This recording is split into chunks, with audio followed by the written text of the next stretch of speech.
तो बहुत कम लोगों को पता है श्री कृष्ण कर्णामृतम।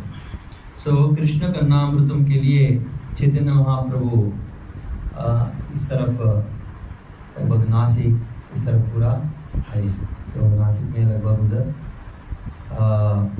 ये कृष्ण कर्णामृतम है। तो ये कृष्ण कर्णामृतम कौन लिखा? बिल्वमंगल ठाकुर। तो बिल्वमंगल ठाकुर बहुत बड़ी रिच अधिक धनी आदमी के बेटा में ऐसे जन्म लिए। तो वो क्या किया कि इतना धनिक होने पर भी इतना संस्कार पूर्वक, जैसे फैमिली में भी जन्म लेने पर भी उनका जो संस्कार है पूरा खराब है। ऐसे क्योंकि वो हमेशा माताजियों या लेडी ऊपर ही उनका ध्यान है, तो इसके कारण ऐसे बन गया, वो व्यभिचारी बन गए थे।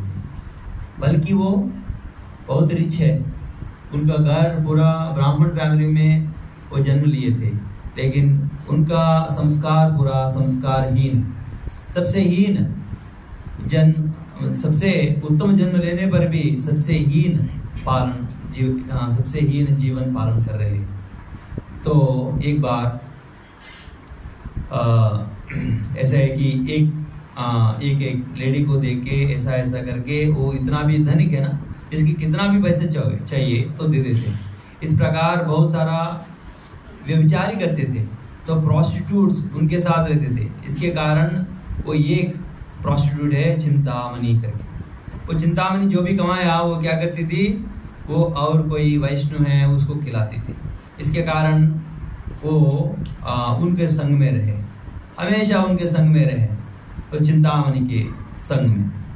तो एक दिन ऐसा हो गया कि इनका पिताजी मर गया। तो मरने के बाद कर्म संस्कार करता है, तो मृत्यु समारोह होता है। तो उसी समय पुजारी जो विधि है मृत्यु का अपरा विधि वो कर रहे हैं। तो उसी समय में बिल्वमंगल ठाकुर बोल रहे हैं कि ये पुजारी जल्दी करो मैं जाना है। अब क्या, कहाँ जाना है आपको? पिताजी मर गया। नहीं आप जो भी बोलो, लेकिन मैं और एक प्लेस जाना है, बहुत जरूरी है, जल्दी करो। लेकिन मैं कैसे जल्दी करूं, ये तो लगेगा समय, जल्दी करो उनको बोल के एक दो मंत्री उसमें ही खत्म करवा के चला गया उधर से। किनके कारण? उनको भौतिक विषय के ऊपर इतना ध्यान है कि पूछो मत। तो इसलिए इवन ऐसी अवस्था में भी उनका पिताजी मर गया, तब भी पूजा संस्कार भी पूरा करवाया नहीं, लेकिन उधर से निकल पड़े।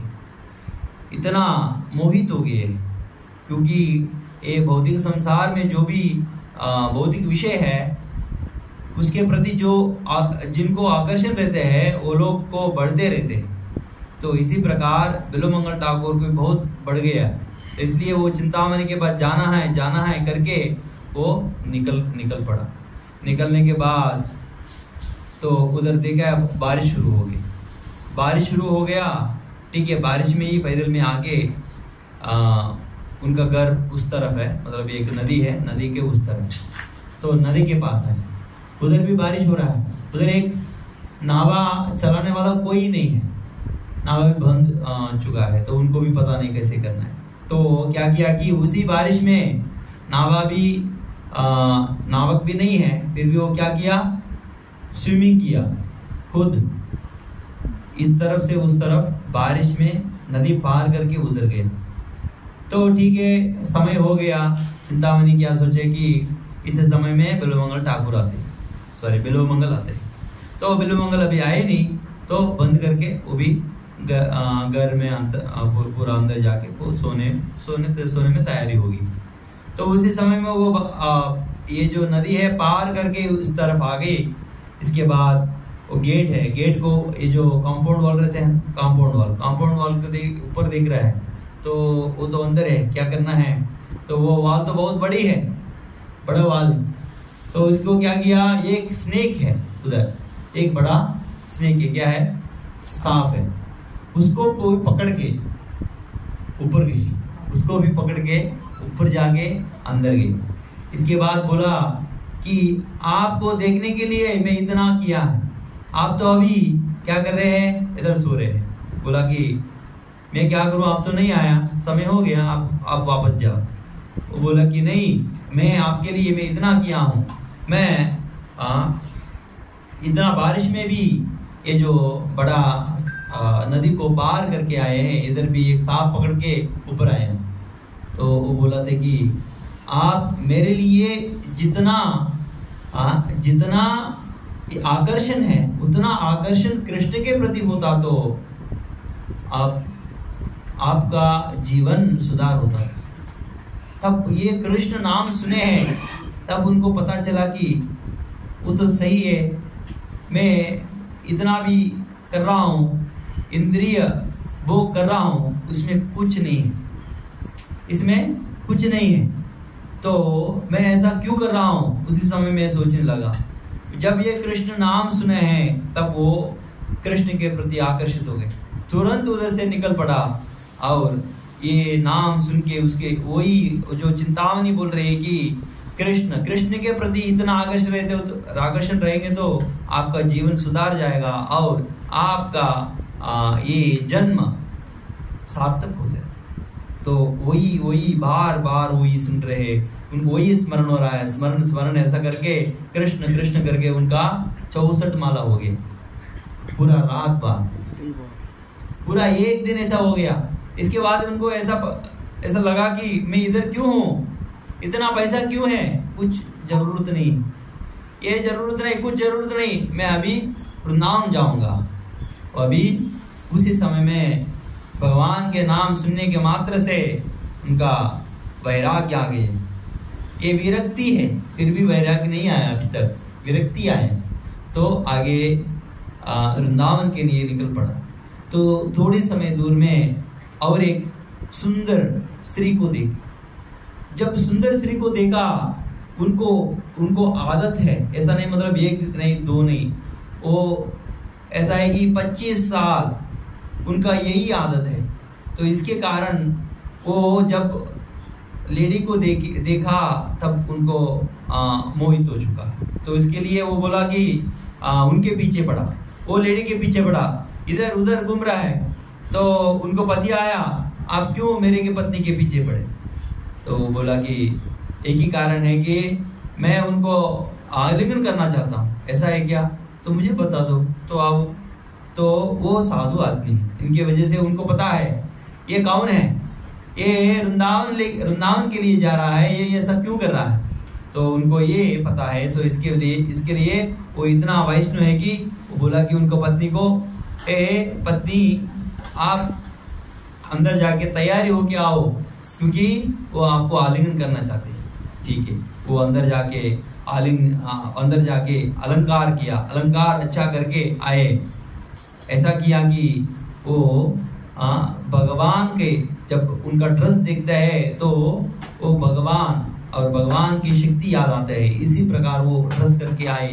तब उनको देखे, पता चला कि मैं क्या किया, अभी तक मैं भगवान के लिए जा रहा हूं, लेकिन ये इंद्रिय संतुष्टि के लिए जब मैं ये सुंदर लड़की को देखा हूं, मैं मोहित हो गए हैं। तो इसके कारण कौन है, मेरा आंख। वो तुरंत उनसे मांगा, ये माता जी आप आपको पिन दीजिए, ये जो हेयर पिन दीजिए। हेयर पिन लेके क्या किया, उनको आंख पे फोड़ा, ऐसी फोड़ दी। मैं क्या किया, मैं कृष्ण के लिए जा रहा हूं, लेकिन मेरा वासना, मेरा जो ये दुर्गुण या मेरा सालों से आया हुआ है, ये वासना की वजह से मैं ये क्या गलती कर रहा हूं। तो ये पूरा कारण क्या है कि मैं ये देख रहा हूं, जो नहीं चाहता हूं वो देख रहा हूं। तो इसके लिए वो ऐसे ही फोड़। तब इतना भगवान के प्रति प्रेम उनमें उत्पन्न हुआ कि वो उधर से निकल पड़ा, वृंदावन पहुंच गए। वृंदावन ऐसे ही, मतलब अभी तो उनका आंख भी नहीं है, लेकिन किसी भक्त के कारण वो वृंदावन पहुंचे। तब वो भगवान के लिए रो रहा है। वो देख के क्या किया, स्वयं कृष्ण उनको पालन करने के लिए आए। उनको क्या दूध चाहिए या अभी अलग अलग प्रकार का आहार, सब कुछ भगवान कृष्ण स्वयं आगे दे रहा है। धूप है तो छाछ लेके आ रहा है। कौन आ रहा है? स्वयं कृष्ण। जब वो आ रहा है उनको पता चलता है, उनको जब ये जो नूपुर साउंड आता है ना, उससे पता चलता है। तो किसी प्रकार वो जो नहीं देखना है वो देख नहीं पा रहा है, क्योंकि उनका अभी आंख नहीं है। लेकिन जो देखना जरूरी है वो देख रहा है। कैसे? उनके कान के द्वारा। जब ये नूपुर साउंड आ रहा है, उनको पता चला कि अभी कोई आया है गेस्ट, लेकिन वो खिला रहा है उनको, हाथ से जब पकड़ रहा है तब पता चला कि ये और कोई नहीं है, कृष्ण। तब ये गाना शुरू किया। चिंतामणि जयति सोमगिरिर्गुरुर्मे, शिक्षा गुरुश्च भगवान् शिखिपिञ्च मौलिः, यत्पादकल्पतरुपल्लवशेखरेषु लीला स्वयंवररसं लभते जयश्रीः। सो वो जिनको देखना है वो मैं देख रहा हूँ, तो उनका हाथ पकड़ रहा हूँ, वो मेरे लिए आ रहा है, वो कृष्ण। तो हमेशा उनका ध्यान कहाँ है? कृष्ण के ऊपर ही। उनके साथ खेल रहा है। किसके कारण खेल रहा है? वो चिंता, उनको ग्रेटिट्यूड दिया पहले। और उनका दीक्षा गुरु और शिक्षा गुरु, ये इनको प्रणाम करते हुए भगवान को प्रणाम कर रहे हैं। वो भगवान कैसे है? भगवान उनका शिखपिंच मौली ही, इनका जो मोर पंखुड़ है उनके ऊपर है। इतना सुंदर तरीका है। वो हमेशा श्रीमती राधा रानी उनके साथ आनंद रूपी, वो श्रीमती राधा रानी उनके साथ रहती है।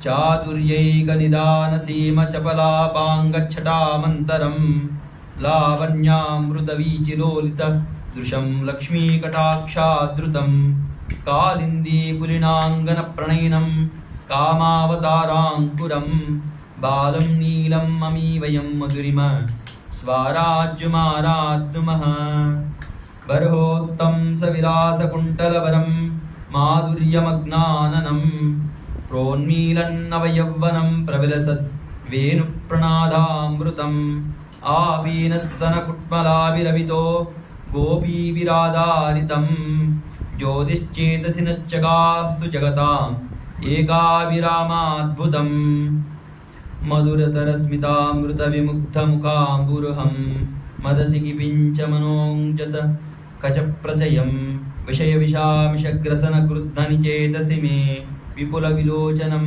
किमपि धाम चकास्तु चिरम्, मुकुलायमाननयनाम्बुजं विभोः मुरलीनिनादमकरन्दनिर्भरं, मुकुरायमानमृदुगण्डमण्डलं मुखपङ्कजं मनसि मे विजृम्भताम्, कमनीयकिशोरमुग्धमूर्तेः कलवेणुक्वनितानदुताननिन्दोः, मम वाचि विजृम्भतां मुरारे मधुरिमः कनिकापि कापि कापि, मदसि गण्डिशिखण्डविभूषणं मदनमन्तरमुग्धमुकाम्बुजं, व्रजवधूनयनाञ्जनरञ्जितं विजयतां मम वाङ्मयजीवितं, पल्लवारुणपानिपङ्कजसङ्गिवेणुरवाकुलं, पुल्लपाटलपाटली परिवादपादसरोरुहम्, उल्लसन्मधुराधराद्युतिमञ्जरी सरसाननं, वल्लवीकुचकुम्भकुङ्कुमपङ्किलं प्रभुमाश्रये, अपाङ्गरेखाभिरवङ्गुराभिः अनङ्गरेखारसरञ्जिताभिः, अनुक्षणं वल्लभसुन्दरीभिः अभ्यस्यमानं विभुमाश्रयामः, हृदये मम हृद्यविभ्रमाणं हृद्यं हर्षविशालोलनेत्रं, तरुणं व्रजबालसुन्दरीणां तरलं किञ्चन धाम संनिधत्ताम्, निखिलभुवनलक्ष्मी नित्यलीलास्पदाभ्यां, कमलविपिनवीति गर्वसर्वं कषाभ्यां, प्रणवदयदानप्रौढी गाढोद्धृताभ्यां, किमपि वहतु चेतः कृष्णपादाम्बुजाभ्यां, प्रणयपरिणताभ्यां श्रीवरालम्बनाभ्यां प्रतिपदललिताभ्यां प्रत्यं नूतनाभ्यां प्रतिमुरधिकाभ्यां प्रस्फुरल्लोचनाभ्यां प्रवहतु हृदयेन प्राणनाथ किशोरः माधुर्यवारधि मदाम्बुतरङ्गभङ्गी शृङ्गार शङ्कुलित शीत किशोरवेशम् आमन्दहासललिताननचन्द्रबिम्बम् आनन्द संप्लवमनुप्लवतां मनो मे अव्याजमञ्जुलमुकाम्बुजमुग्धमुम्बावै आस्वाद्यमान निजवेणु विनोदनादम् आक्रीडतां वरुणपाद सरोज्रुहाभ्याम् आर्द्रे मदीय हृदये भुवनार्द्रमोजः मणिनूपुरवाचालं वन्दे तच्चरणं विभोः ललितानि यदीयानि लक्ष्मानि रजवीतिषु मम चेदसि स्फुरति वल्लभी विभोः मणिनूपुरप्रणयमञ्जुसंयुतं कमलावनेचरः कलिन्दी कन्यका कलहंसकण्टकलपूजिताद्रुतं तरुणारुढकरुणामय विपुलायतनयनं कमलाकुचकुलशीबर विपुलाकृतपुलकं मुरलीरवतरलीकृतमुनिमानसनिलिनं मम केलतु मम चेदसि मधुरानमृत अमृतम् आमुक्तमार्दः नयनाम्बुजचुम्ब्यमान हर्षाकुलरजवधू मधुराननेन्दो आरब्धवेणुरवमत्त किशोरमुक्तेः आविर्भवन्तु मम चेदसि केऽपि भावाः कलक्वलितकङ्कणं करनिरुद्धपीताम्बरं कमलश्रुतकुण्डलं गलितबर्हभूषं विभोः पुनः प्रकृतिचापलं प्रणयिनी भुजायन्त्रितं मम स्फुरतु मानसे मदनकेलिसंयोत्थितम्। इस प्रकार बहुत सारा श्लोक है। ऐसा 108 श्लोक भगवान कृष्ण के लिए लिखा। अभी तो हम बहुत कम पढ़ा है। इसमें इतना अद्भुत कृष्ण का रूप है और कृष्ण का स्पर्श है। इतना आनंद मिलता है कि ये पूरा इतना आनंद अनुभव करने के बाद ऐसा लगता है कि ये जो भौतिक चीज है तुच्छ है। भौतिक में जो भी सुख मिलता है वो तुच्छ है। उसको सोचने की वजह से मुझे लगता है कि मेरे ऊपर जब सोचते हैं उसी सोच के ऊपर और मेरा मुखमंडल के ऊपर मुख के ऊपर ऐसे में थूक मारता हूँ। ऐसा भाव भक्त को रहते हैं। और खास करके ये पुरुषोत्तम मास में और कहीं कोई चीज नहीं देखना है। कोई भौतिक चीज में भी आप रहते हुए भी वो नहीं देखना है। क्या देखना चाहिए? हमेशा भगवान को देखना है और भगवान का लीला गुण और वो पूर्ण पुरुषोत्तम का नाम ये सुनना चाहिए, देखना चाहिए। ये भाव होना चाहिए अधिक मास में। इसलिए ये पुरुषोत्तम मास में, इवन पुरुषोत्तम योग में श्री कृष्ण यही बताते हैं कि सर्व चीज में मुझे देखो। सर्वस्य चाहं हृदि सन्निविष्टो मत्त स्मृति ज्ञानमपोहनं च वेदैश्च सर्वैरहमेव वेद्यो वेदान्तकृद्वेद विदेव चाहम्। तो सब कुछ, सब वेद या सारे इधर जो भी साइंस है या आध्यात्मिक में है, सब कुछ मेरे से आ रहा है और मैं आने के बाद भी, मेरे से आने के बाद भी उसमें भी मैं उपस्थित हूँ। आप देखो। तो इसलिए आप देखना है। जैसे बिल्वमंगल ठाकुर देख रहा है, फिर भी उनको आंख नहीं है, वो देख रहा है असली को। असली चीज कौन है? वो कृष्ण है। इसलिए हम हमेशा ऐसे भक्त आचार्य जैसे है इसी प्रकार हम देखना चाहिए। ये पूरा जो कृष्ण करुणामृत का सार है चौराष्टकम, खास करके चौराष्टकम में बताते हैं कि भक्ति विनोद ठाकुर, बिल्वमंगल ठाकुर ये श्री कृष्ण करुणामृतम का जो सार जोड़कर उसमें रखा है चौराष्टक। ये चौराष्टकम भी पढ़ना चाहिए। तब अधिक मास में आपको समय मिलेंगे तो चौराष्टकम पढ़ के हम हमारा भक्ति में आगे बढ़ सकते हैं और भगवान के संबंध मिलेगा। आज हम समय है तो पुरुषोत्तम योग पढ़ेंगे। ठीक है। श्री